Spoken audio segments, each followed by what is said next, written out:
مصری کہتے ہیں وادی نیل کا پانی جو ایک بار پی لے نیل دوبارہ اسے بلاتا ہے۔ احرام مصر میں داخلہ آسان ہے، احرام کے اندر جانا بہت خوفناک ہے۔ اگر آپ ڈرتے ہیں اندھیرے سے، خاموشی سے، گھر سے، بند کمروں سے، صدیوں پر محیط موت کی مہک سے، تو آپ احرام مصر کے اندر نہیں جا سکتے۔ اندر جانے کے شوقین بہت تھے، داخلے کے بعد اوپر تک نہیں گئے۔ غار کے دہانے کی طرح اندر داخلے کا راستہ ہے، پھر راستہ تنگ ہوتا جاتا ہے، سرنگ تاریک ہوتی جاتی ہے، سیدھے نہیں رکوع کی حالت میں چلنا پڑتا ہے کہ سرنگ بہت نیچی ہے، عمودی اوپر کی جانب چڑھائی، تاریکی تنگ سرنگ، سانس مشکل سے آتا ہے کہ ہوا کی آمد و رفت کے راستے نہیں ہیں، اوپر سے صدیوں کی پرانی باس اچھوں کو پاگل کر دیتے ہیں۔ سرنگ ختم ہونے پر آپ فرعون کے چیمبر میں داخل ہوتے ہیں، ایک چھوٹا سا سیاہ پتھر والی دیواروں کا کمرہ ہے۔ یہ احرام فرعون خوفو نے تعمیر کروایا تھا۔ غزہ میں تینوں احرام میں سے یہ سب سے بڑا ہے۔ اس کمرے میں پتھر کی سلوں کے درمیان ممی دریافت ہوئی تھی، لیکن وہ خوفو کی نہیں ہے۔ خوفو کی ممی اب تک دریافت نہیں ہو سکی۔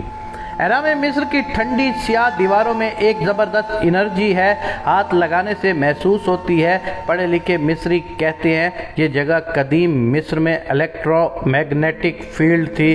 یہاں رات کو خنجر رکھیں صبح تک تیز ہو جاتا ہے، گوشت رکھیں سوکھ جاتا ہے۔ مصری احرام کے اندر جانے سے گھبراتے ہیں، سیاہ بھی گھبراتے ہیں، صحیح گھبراتے ہیں۔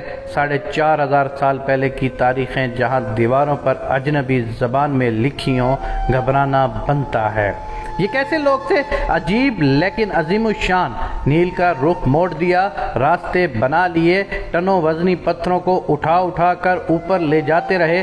فزکس ایسٹرالوجی کے ماہر جب سب تسخیر کر لیا تو خدا بن بیٹھے، لیکن خدا نے بتایا کہ خدا تو بس ایک ہی ہے، حی و قیوم، جسے موت نہیں آتی۔ ان خداؤں کو موت آ گئی، اور ایسے امراض سے کہ آج تک یہ خدا سن لیں تو شرمندہ ہو جائیں۔ کوئی دانتوں کے مرض سے مرا، کوئی انتڑیوں کی بیماری سے، کوئی صرف سر درد سے۔ زیادہ تر اوسط عمر 30 سے 60 سال کے درمیان رہی۔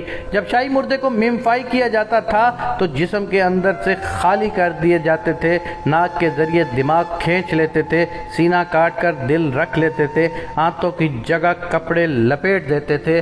اللہ تجھ سے ہم ہر پل معافی مانگتے ہیں، تیرے عجائبات کو صرف تو ہی سمجھ سکتا ہے، تیرے ان سارے رازوں کو صرف میرے پاک پروردگار تو ہی سمجھ سکتا ہے۔ میں اور میرے دیکھنے والے تو صرف دعا کر سکتے ہیں کہ اے پروردگار، جس طرح دنیا کے سب سے بڑے احرام مصر کے اندر مختلف قسم کے تیرے راز چھپے ہیں، میرے پاک اللہ ہمیں ان رازوں کے واسطے میرے پاک اللہ بخش دے۔ میرے پاک اللہ تو ہی رحیم ہے، تو ہی کریم ہے، میرے اور میرے تمام دیکھنے والوں کو قیامت کے دن بخش دے میرے پاک اللہ۔